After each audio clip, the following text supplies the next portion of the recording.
Welcome to If These Tables Can Talk, where we share our unique perspective on a variety of topics. My name is Terry, and I'm one of your hosts for today.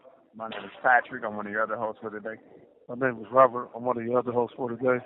Yeah, so today, bro, I got us back at the table, man. We sitting here, man. So, I read an article, then I was talking to my sister, right? And she was talking about how 21 Savage was challenging Thug and Gunna to get back together. And when I read the article personally myself, it was saying that, you been knew Gunna was a rat. We swept it under the rug the first time he did it, and you fucked with him. Now that he told on you, you excusing him from being your brother when you knew he wasn't that type of dude from the beginning. So his whole thing was, man, fuck the streets. You know what I'm saying? Fuck the streets, man. That's your brother. Make up with him. You know what I'm saying? You understand who he was at this particular time. So it's two ways that you can take that. If he putting the onus on Thug for realizing who this dude was and putting him in his predicament, or is he saying fuck the streets in general because it has no value? What do you think, and what's your take on that? My personal opinion is this: is that we have too many non-affiliates or no tips, giving the narratives about the street. And that was always supposed to be a secret society within itself. Right. And so if you allow this man to tell the first time, it shouldn't be nothing wrong with the second time. And I'm from the streets, and so and that's just what it boils down to for me personally. Right. Right. No, like you say, it's a couple of different things going on right here, right, that I feel. And so, first of all, it's okay, you knew he told and you accepted that, right? And it's the thing about holding civilians to the street code, right? That's different.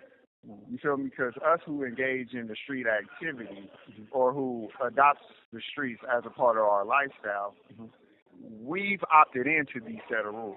This call and your telephone number will be monitored and recorded.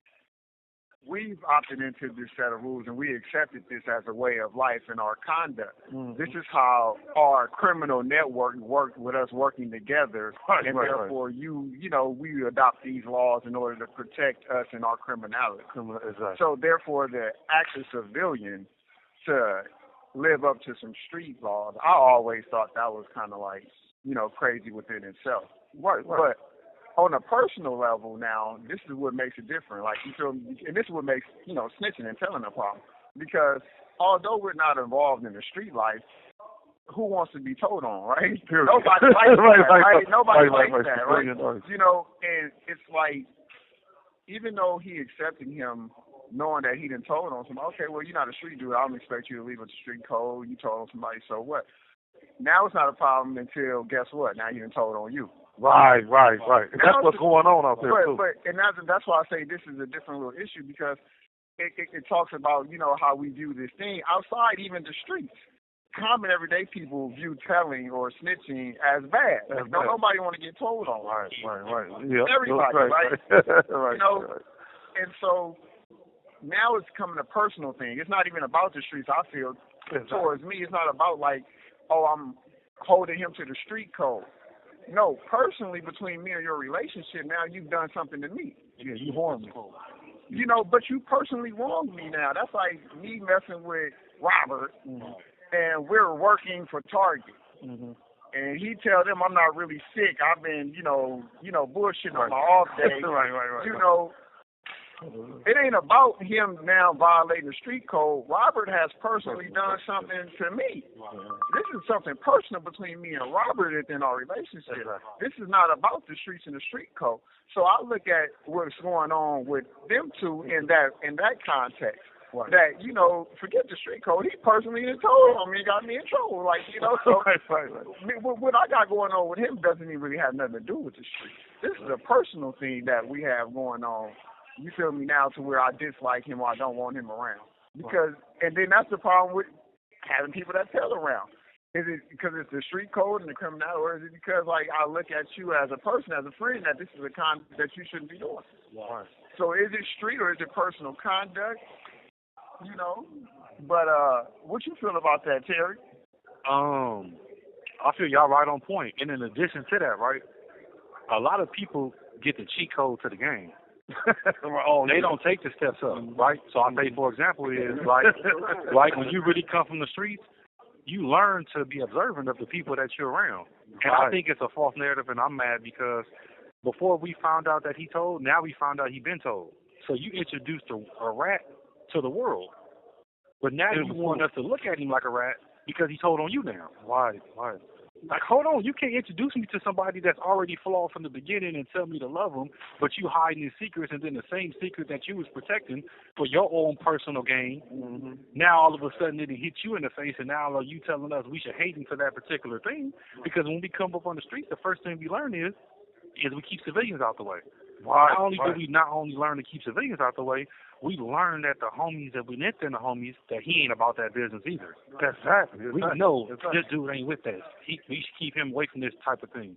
And then we know people that is with the business that they tell too. Right. So the first thing we say is, if you don't want to get told on, commit a crime by yourself. Exactly. That's These are the things that we find out. Right. So when you get told on, it's like, well, you told on yourself. Right. This is the initial thought that comes to your mind because you saying to yourself, if you came up how I came up and you was giving the game how I'm game, when you get told on, you can't blame nobody. That's your fault. You personally trusted him. You thought when he was ready to go, how you know when he went to jail he wasn't going to tell? Right. How did you know when he went to jail he was going to be able to take them phase? How you know he was going to deal with isolation being away from his mama? How you know that he really didn't love his kids? Even though you was allowing him not to take care of them, how you know at that moment he wasn't going to have an aha moment? Right. You don't know until we get there. Yeah, you never know. Even the hardest of the hardest. You know. So it sucks now because it's like I only can be your friend under the street code if you don't tell them. If we're going to do some criminality or we in a bad situation. So everything we're doing before we go to jail or get arrested to go to jail really don't matter. It's if I stand up under when the police scrutinize me and they ask me questions, and then when I go to jail, and then how I adapt to the jail life.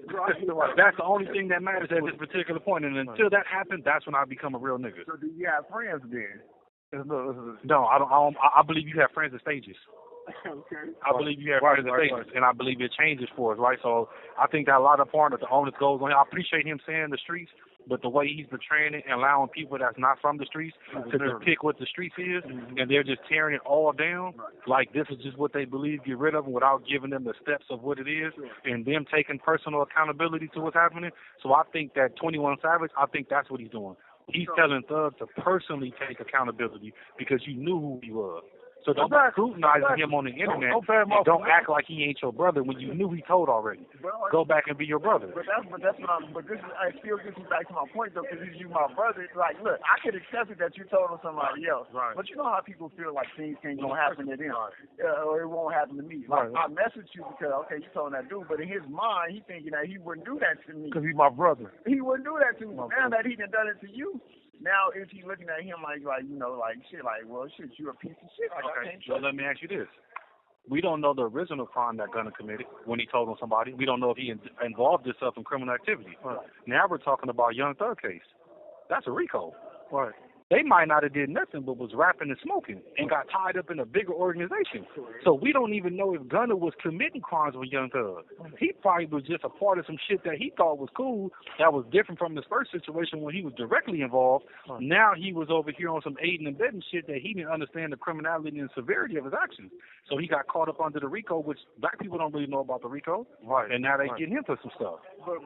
But two things with that. One is, and this is what I strongly believe. Because a lot of celebrities do this. If you're profiting off of the street life and the street image, and you do that by trying to play like you're street, I don't mind the criticism from street people when you do shit outside of the street code, because you're trying to profit or you're trying to step in this lane in this game to use it and gain profit. Like you just said, they're trying to use the streets and that image in order to get clout and to gain profit. So now I don't mind, the criticism that comes your way, because I enjoy it. If you're going to get the good side of it, if you're going to benefit off of it, you're going to get the opposite side, and you're going to deal with the criticism and the consequences of conducting yourself others. Like real street dudes have to do. You know what I'm saying? We commit crimes such as everybody at this table. We committed crimes, you know what I'm saying, and those crimes led us to being incarcerated. You know what I'm saying? And we have to stand up under what you did, whether you did it or not. Yeah. You know what I'm saying? You went and joined this, so you accepted these terms and conditions. Right, because it's just like a lease. You know, if you break the lease, you get evicted. You know what I'm saying? It's penalties for your actions. And when you go to get another place, they're going to say, you can't get my place because you was evicted. You got that on your record. Right. Now you got to figure out how to survive without the traditional form of going and use your credit to go get these places with your bill. I mean, with your income to go get a place. Now you got to live with this person to figure out how to make it outside the traditional means. But I want to go back to something that what Robert was talking about when he hit on originally, though, because don't this remind y'all of the Tekashi 6ix9ine situation? Right, it's the same thing. Somebody way outside the street lane that people grab in order to benefit and profit on and put them in street business.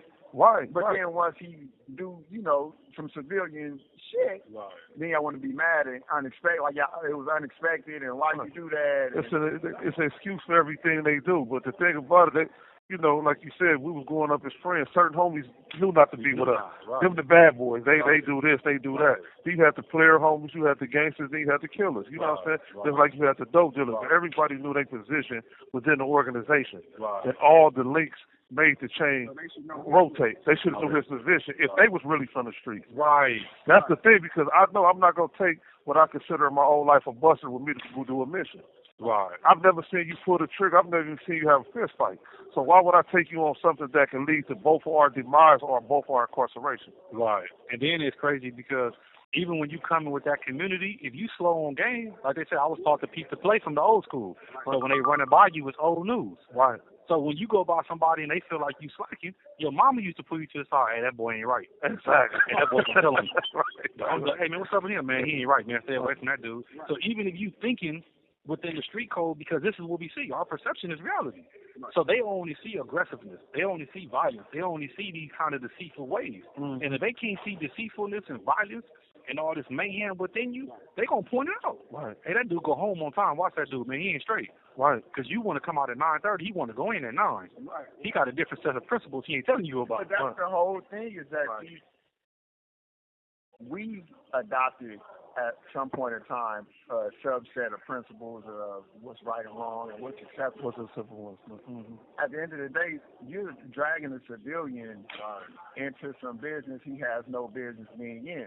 So if it gets tricky and he acts like a civilian, like I say, that should not be something that's unexpected. And I relate that to both situations, even with the 6ix9ine situation. Like, everybody, he's a snitch. Well, he was a civilian. Right. This dude was literally a cameraman. Right. But because he had a piece of some talent, and because the people around him wanted to benefit off of his talent and who he was, they wanted to bring him into this organized crime thing. And most of the people, right, if you think about it, right, what I want to put out to the people is, one, we're not condoning no pedestal street code. We just breaking down the different ideas so you understand.